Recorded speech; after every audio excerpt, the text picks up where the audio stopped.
I haven't seen you in a long time, Dane. I mean, know, man. I guess you're still in LA and you're on the road. Yeah. How are things? It was good, man. I just came back and did Radio City a couple of weeks back. Yeah. I saw your tweet. You enjoyed it? Oh my God. It was, one of those gigs that you kind of like overhype it. It's too much. You're so excited, or you think about it, a little bit too long. It can happen sometimes. You have like a TV gig too, and you're so in your head about it.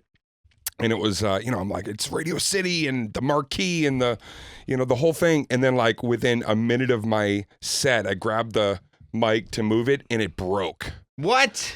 And it was just one of those things. I'm like, and I said on stage, I'm like, this is fucking Radio City. And they're like, shit's breaking. And I looked over to the side and a guy just went like this. Some guy I didn't even know who was in charge of the mic. Yeah, you can't touch it. He has to bring it out. Yeah. But it like put me in the right headspace to like be like, okay, I'm just gonna rant for a second, even though it's Radio City and you're kind of out there. It's just any other auditorium now. It just kind of became just a big hall with broken shit. But you've done so many bigger gigs than that for you, like that's not as overwhelming as it would be for other comics because you've seen crowds. That's not a. It's really it's more than anything. It's not. Necessarily the crowd size. It's just that for me, it's I don't know how. I know everybody's different, but like I know the minute I walk into a gig, like into the dressing room, if I'm in the right, like memento. What is that? Like headspace? Momentum and headspace. Yeah. I know right away. I can just feel it. And that was one of those days where I was like, the second I got in there, I'm like, I don't know what's like if I'm like low blood sugar here or something, but I felt it. I really did. What can throw you? What's that? What can throw you? Like what's something that will say, oh, fuck man, I'm not in this place I need to be? Dude, it's so weird because I've always been like a better under pressure kind of performer. And I've had definitely like whether it's the size of the event or the pressure for me to perform because either there's like a love or an animosity. My worst gigs are when I walk in and I'm kind of flat and chill. Like if I'm really relaxed and I don't have a lot of like back against the wall in my head, that's pretty bad, man. So those are the worst gigs over the years. When you feel calm. When I'm really relaxed. Yeah, when I just kind of saunter. That's into funny. A place. That's like the opposite of a lot of people. Yeah. I've always had that thing where it's like somebody could be like screaming in my face before about something and I'm completely distracted and then I go out there and those are the ones that always for whatever reason tend to like. You just need that shot out of a cannon energy. Yeah. Just like I just have. I've always dug that. Yeah. Do you know one of the best shows I had in a while? I was in Australia and I was pissing. I just remember this show and they announced my name and I was in midstream and I'm like, there's no way. And the panic sets in when the music's playing and you're not walking out and the host is there. So I walk out. You took a drink? Yeah, I was pissing, refilling my cup. And I take my piss, I finish. My manager's panicking. He's like, panic! So I just went on stage and I made fun of him for I'm like, what the fuck are you going to do? I'm pissing. And that weird thing that happened, that stress right before of knowing, it made the gig amazing. Right. Like because I opened up with something I didn't plan on opening up with, and you're talking about something and you're thinking about something other than the size of the gig or other than what I'm really doing up here, which is hoping it doesn't go poorly. Yeah. And it puts you in the right headspace. Yeah. I just, it's kind of cool when don't you think too, that's also a product of, obviously we came up and I came out of Boston, which was very rambunctious, and you kind of had to, fight past other guys that were just up there slaying, and then you come to New York City and everybody's fucking busting balls, and it's like if you lean back, then they sense it, and then you get hazed, and I just feel like we're just pressure players, where it's like it's better for us if there's some kind of anarchy going on. A distraction, yes. Yeah, yes. like I love when somebody just told me like a fight happened right before the Radio City gig. Yeah. And I heard when I got out there and the thing with the mic, and I still heard they were settling people down. I don't know who's fighting when they go to Radio City, but Roland just told me he's like two girls got in a huge fight, and I'm more impressed like that you knew what Roland was saying. I like Radio City. Roland needs to come with closed captioning. Yeah, he just needs a digital shirt that actually like hears him through a mic. And but you like that it was like I do. There's something, and now I have to grab the audience right now, dude. I don't know, man. I'm just weird. It's not to. I'm not. I'll try to be as like non-bummer about this. But like the night my dad died, it was like I was on stage and I had an amazing set, even though I had all that on my mind, and it was like this heavy, just, I don't know. I'm more comfortable in my skin being uncomfortable. Did you tell the audience that he died or no? Yeah. You did? Yeah. In the beginning or what part of the set? I was about maybe 10 minutes in, and I finally was like, hey, just, full disclosure. And of course they laughed. Nobody really believed that I would be up there at first doing this. This and is a setup. Where's he going? Yeah, Where's exactly. he going? Worst setup ever for no punchline in particular about my pop, but it was just the set itself was like I don't know. I just remember coming off and being like, okay, I'm good under pressure, I guess. Do you know when Joan Rivers' husband committed suicide, she said the one thing she wanted to do was go on. She couldn't because everybody knew what had just happened, so it would have been too weird. But she was like, all I wanted to do was just go on stage and do a It's set. got to be nice that you have that distraction where you're not allowed to kind of sit there and think about what's actually going on in your life. Like you have to be concentrating on what you're doing. So for the next hour, you aren't allowed to think about the fact that this terrible thing just happened. You're there. And it's the ultimate distraction, right? Right. And yet, how many years are you in now? Since 1929. Yeah, I'm 29 1929? No, 1929. Yes. Oh, wow. Yes. Yeah, I started. Yeah, they were doing Jim I used to work speakeasies. We get thrown in the hooskow. It's that thing, too. It's like, after all those years of just consistently getting up there and putting ourselves not only on stage, which is pressure, but having to, I don't know what the worst day of your life is that you brought to the stage, but it is kind of a dare I say, magical thing of like, this is comedy and tragedy right now at its most heightened. Yeah, sometimes they don't understand how, like, what you're really thinking when you're saying those things. Like, there's been times where I was amazed, like, they have no idea that I'm actually really saying this. Like, or they have no idea that I'm kidding as much as I am. But the crazy things that have gone through my head on stage that have no connection to my joke, or I don't know what it is. Like, I'll be getting a laugh or a joke won't work, and I'll think of something that I know I can't say out loud. Right. Well, there's got to be a freedom in that, I guess, that you can say things out loud because there's like people will go, oh, he's probably just joking, and you go, yeah, maybe I was, maybe I wasn't. Like but you can say those things that you couldn't possibly get off stage and just say at a table with people. Well, we have to address things too, like in humor, like, if your dad dies or if your girlfriend dumps you, like, singers are easy. They're lucky. I want to dedicate this song. It's called Mother, Where Are You? They can just go up there and fucking sing their nice song that they've already had. Right. You can't do that in stand-up. Right. They can't change the words depending on how they're feeling when they hit the stage that night. Right. Yeah. Yeah, I guess it's like you can go up there and talk about like, oh yeah, I was thinking about killing myself the other day, and nobody's sitting there going like, oh, Jim, do you need somebody to talk to? Because they'll just sit there and watch you work through it and tell jokes about it. Yeah. No. Right? Instead, you just see a guy in the front row, like a shit-eating grin, like, all right, baby, what'd you do?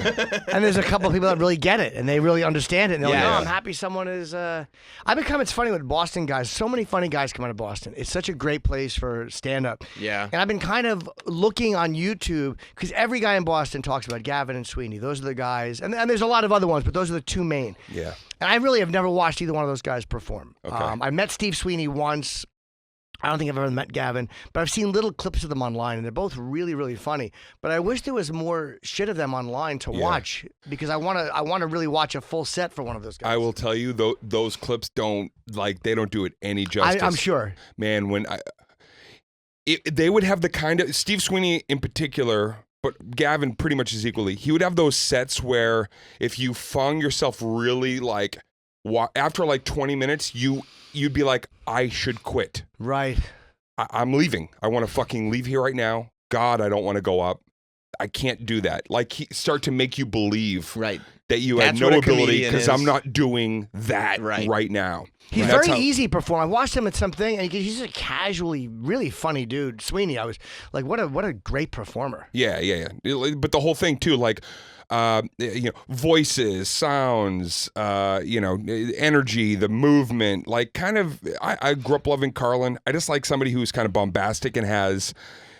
Thinking man, but at the same time, have you ever woken up and your dick and balls are all stuck? Yeah. And you're like listening to somebody talk about the most, mundane, gross shit, and you're like, okay. Yeah. And then they can switch gears. That's kind of what those guys did. They were able to, talk about stuff that was poignant in today, and then just go on these fucking crazy rants that the walls would be shaking in these clubs. Did you get to a place where you all of a sudden started seeing young guys not copying you, but kind of emulate? Like, were there guys that would pop up and you're like, oh, he's kind of doing me. I'm becoming that guy that younger comics are looking at going like, I want to do that. I did. And for me, I always thought it was kind of flattering because I came up, there were certain, comics that I loved, and okay, to be able to own the stage or move around like at Eddie Murphy, or to be able to tell, I loved long form storytelling. That's always what I really wanted to be. I wanted to be able to tell a story that could be 15 minutes long,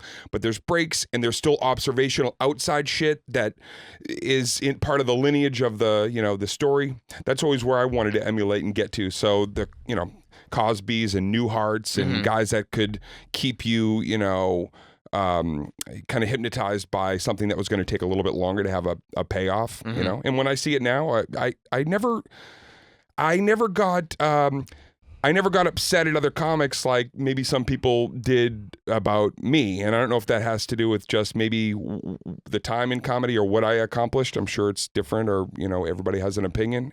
Actually, I know everybody has an opinion. You've heard most of them, yes. But I never have had the vitriol against somebody else that I felt like I found with my... Have you talked to anybody who had that towards you? Because it was interesting to watch. Like, guys got so... I guess because you were the first one. Yeah. With MySpace, but you were the first one to really use social media as a comedian and make it this way of kind of going around what the business model of the industry is. And I mean, you should get more credit for that because you're the first dude to really do it. Yeah, and the fact that, like, you started appealing to... I feel like first peoples don't get any credit normally ever, right? No, you're going to know that. It's usually the second person who comes along and, like, really capitalizes it. Right, the first person who does it cheated. They're like, no, that's not how you do it. He's not a real comedian. He's he's like on MySpace. That's not... College kids like him. That's not real. People would be like, he just clicked a button and he filled Madison Square Garden. I'm like, okay, yeah.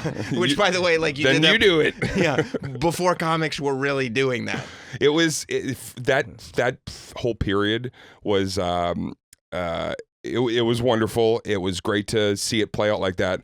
And if nothing else, I like that more comedians today are entrepreneurial and use that. All I did was use a part of the day that for a number of years we maybe didn't, invest in. I feel and like now you got to get up and you got to do something like this. Social media is a thing, yeah. Yeah, you got to connect with people in some capacity. Or do you? Because then there's some guys that you're like, fucking, they don't have. No, you don't anymore. If you're like, well, you know what? It depends. I don't know. You could say both. Yes, I think at one point everyone has to, or people lose interest. When you're young, you do. Yeah. Once you don't have to keep doing it though. Like, once you have your audience, I think there are a lot of people that don't have to keep doing it. Chappelle's a rare exception to that rule where he doesn't have to at all. Like, he just kind of shows up, does a special, and that's it. He can comment on it. He doesn't have to comment on it. Everybody will talk about it for him. Some want to crucify him. Some are happy. Did it bother? I'm sure it bothered you as a comic. We're sensitive, to criticism. But have you talked to anybody who was shitty to you and is no longer shitty to you? I've talked to a few people that had strong opinions, and most of them, it's not to get into the weeds on it, but like, people will come to me and be like, dude, I was in a crazy fucked up place in my life, or I had somebody approach me and just very honestly say, I was so sick of doing like radio for my own gigs, wherever I was, middle of nowhere, just charging away. And the first question a DJ would be like, why are you doing what Dane Cook's doing, right? Like, you're playing this fucking shithole. And I think there was a little bit of weird resentment or competitiveness or something that, the insecurity that we all, I don't know. We're such complex, creatures, man. I don't, when people come to me, I want to name names so bad, but at the same time I haven't, I just don't want to put anybody in like a weird, but people come to me, dude, at the second somebody reaches out their hand and says like, hey, can we move past this or talk about it? Like, and maybe you've heard stories. I'm like, yeah, let's squash it. Well, were they verbal? If they were publicly vocal against you, and they came to you and you guys actually had a nice talk, that's okay to name somebody, because I think you're actually saying that the person who was public about it is like, it's a good thing you're saying. Yeah, Not, you're not shitting on somebody. I just respect comedy. I remember Morgan Murphy, who I didn't know very well, but I thought was great, and she sat next to me at the club randomly one night, and she just was like, hey, I just want to take ownership over, like, I was one of those people that without knowing you was on the attack and blah blah blah, and like, instantly I was like, yeah. I was like, I'm glad you told me, and that's completely cool, and I think that we all go through. I've had every kind of up and down too, man. I've been on the inside, outside. It's even wilder when you have an opportunity to hit a high watermark in your life, because the only place that is going to go is down to another something where you got to rebuild. Yeah. So there's no say. How like in a club, there's no one comfortable place to fucking stand. There's no one chair or place to really be until you get out of there. Right. And that's, I think, a career. Do you feel that that's happened? Because you're still doing gigs that are you're still doing thousands of, like, you're still doing legitimately good gigs. And I remember touring with Dice in the 90s. And, he had done The Garden, he had done all these amazing things, and he was still doing, like, he was so, I want to say obsessed with getting back into The Garden and those, but it's like, Andrew, you're still doing 3,000 to 5,000, 6,000. Like, you still have an amazing fucking career, and that's I'm not being pacifying. You have a great career, and you're still you almost have to let that whatever it is blow up happen, and then let everything settle to be like, okay, I'm in a really good space here. That's not like just a choice, and then you're like, let me plug that back in. It's like, if that's a direction it's going in, and you want to embrace that, like I did, of course. Yeah, of course. I grew up like these were the guys that I loved. When it started happening, I was like, shit, yeah. But I think that it's also about evolution, and then taking that energy. For me, it's like, dude, I love stand-up. I did everything I ever wanted to do in stand-up comedy. I hosted SNL. That was kind of the thing. Yeah. And of course, Madison Square Garden, every arena. Finally got to do Radio City. But when people ask me now, like, what are you really striving towards? It's like, I'm directing films now. I'm putting my energy into young performers, comics, trying to like help them to. I just did a film with a guy, has nothing to do with my life, not a story I would tell.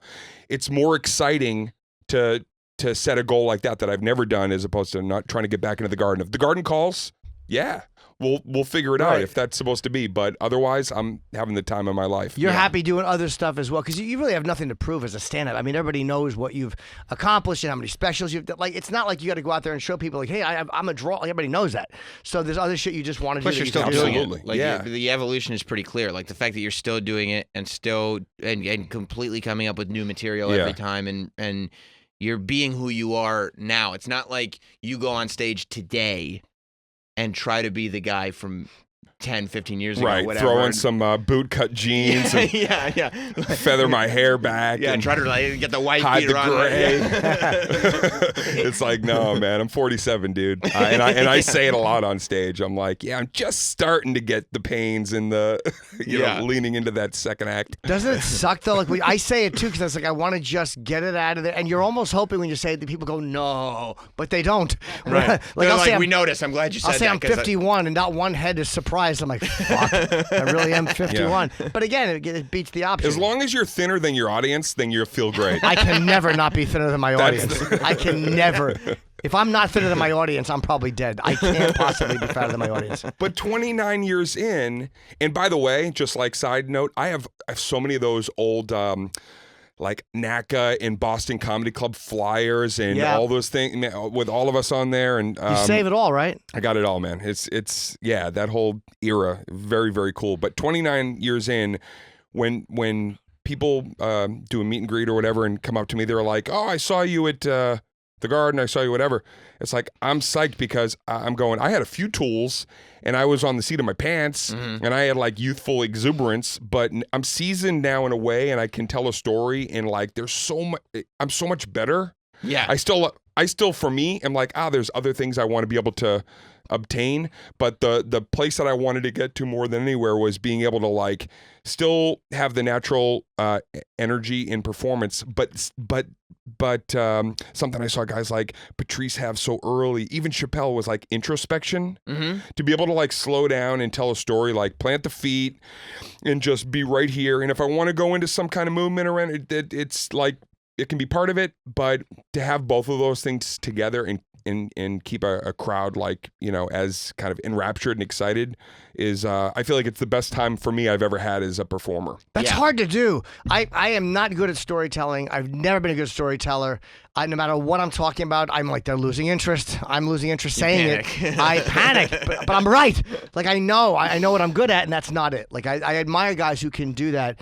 And I feel the same way about like the people who can just figure out that haiku of like Dan. It's amazing. When you watch Rodney, he wasn't a storyteller. You watch Rodney on the Tonight Show, it was fucking like 8 jokes a minute, and I mean they were all good, and he would just kill and kill and kill, and then when he wanted to take a breath, he would take a breath and let them breathe. Those people that tell those short jokes are the ones that like I'm so amazed by, because you have to write so many jokes to fill a half hour, an hour. It's like when you're storytelling, like, that's an art to figure out like how to take people on this ride.